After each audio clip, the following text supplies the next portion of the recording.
Chapitre 12. Jésus se mit ensuite à parler en parabole. Un homme planta une vigne, il l'entoura d'une haie, creusa un pressoir et bâtit une tour. Puis il la ferma des vignerons et quitta le pays. Au temps de la récolte, il envoya un serviteur vers les vignerons pour recevoir d'eux une part du produit de la vigne. S'étant saisis de lui, ils le battirent et ils le renvoyèrent à vide. Il envoya de nouveau vers eux un autre serviteur. Ils le frappèrent à la tête et l'outragèrent. Il en envoya un troisième qu'ils tuèrent, puis plusieurs autres qu'ils battirent ou tuèrent. Il avait encore un fils bien-aimé. Il l'envoya vers eux le dernier en disant « Ils auront du respect pour mon fils ».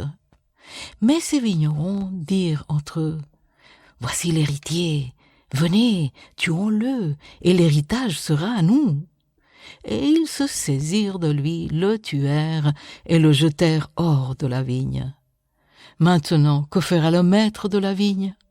Il viendra, fera périr les vignerons, et il donnera la vigne à d'autres. N'avez-vous pas lu cette parole de l'Écriture? La pierre qu'ont rejetée ceux qui bâtissaient est devenue la principale de l'angle. C'est par la volonté du Seigneur qu'elle l'est devenue, et c'est un prodige à nos yeux. Ils cherchaient à se saisir de lui, mais ils craignaient la foule. Ils avaient compris que c'était pour eux que Jésus avait dit cette parabole, et ils le quittèrent et s'en allèrent. Ils envoyèrent auprès de Jésus quelques-uns des pharisiens et des hérodiens, afin de le surprendre par ses propres paroles. Et ils vinrent lui dire « Maître, nous savons que tu es vrai, et que tu ne t'inquiètes de personne, que tu ne regardes pas à l'apparence des hommes, et tu enseignes la voie de Dieu selon la vérité. Est-il permis ou non de payer le tribut à César? Devons-nous payer ou ne pas payer ?» Jésus, connaissant leur hypocrisie, leur répondit « Pourquoi me tentez-vous? Apportez-moi un denier afin que je le voie. » Ils en apportèrent un, et Jésus leur demanda « De qui porte-t-il l'effigie et l'inscription? » « De César, lui répondirent-ils. Alors il leur dit « Rendez à César ce qui est à César, et à Dieu ce qui est à Dieu. » Et ils furent à son égard dans l'étonnement.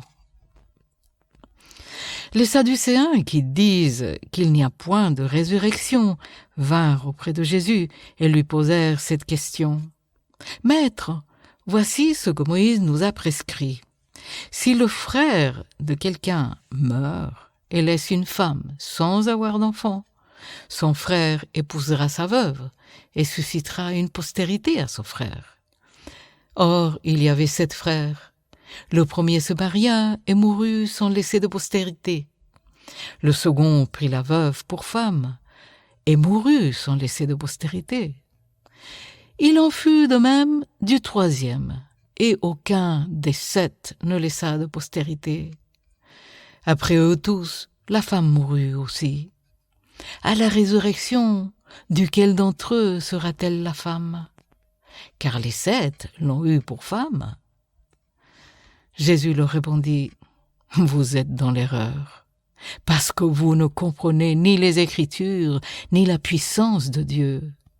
Car à la résurrection des morts, les hommes ne prendront point de femmes, ni les femmes des maris, mais ils seront comme les anges dans les cieux. Pour ce qui est de la résurrection des morts, n'avez-vous pas lu dans le livre de Moïse ce que Dieu lui dit à propos du buisson? Je suis le Dieu d'Abraham, le Dieu d'Isaac et le Dieu de Jacob.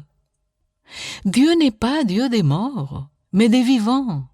Vous êtes grandement dans l'erreur. » Un des scribes qui les avait entendus discuter, sachant que Jésus avait bien répondu aux Sadducéens, s'approcha et lui demanda « Quel est le premier de tous les commandements ?» Jésus répondit « Voici le premier. Écoute, Israël, le Seigneur, notre Dieu, est l'unique Seigneur. Et tu aimeras le Seigneur ton Dieu de tout ton cœur, de toute ton âme, de toute ta pensée et de toute ta force. Voici le second. Tu aimeras ton prochain comme toi-même. Il n'y a pas d'autre commandement plus grand que cela. Le scribe lui dit « Bien, maître, tu as dit avec vérité que Dieu est unique et qu'il n'y en a point d'autre que lui et que l'aimer de tout son cœur, de toute sa pensée, de toute son âme et de toute sa force, et aimer son prochain comme soi-même, c'est plus que tous les holocaustes et tous les sacrifices. » Jésus, voyant qu'il avait répondu avec intelligence, il lui dit « Tu n'es pas loin du royaume de Dieu. » Et personne n'osa plus lui proposer des questions. Jésus, continuant à enseigner dans le temple, dit « Comment les scribes disent-ils que le Christ est fils de David ?» David lui-même, animé par l'Esprit Saint, a dit « Le Seigneur a dit à mon Seigneur, assieds-toi à ma droite, jusqu'à ce que je fasse de tes ennemis ton marchepied. » David lui-même l'appelle Seigneur. Comment donc est-il son fils? Et une grande foule l'écoutait avec plaisir. Il leur disait dans son enseignement « Gardez-vous des scribes qui aiment à se promener en robe longue et à être salués dans les places publiques, qui recherchent les premiers sièges dans les synagogues et les premières places dans les festins, qui dévorent les maisons des veuves et qui font pour l'apparence des longues prières. Ils seront jugés plus sévèrement. » Jésus, s'étant assis vis-à-vis du tronc, regarda comment la foule y mettait de l'argent.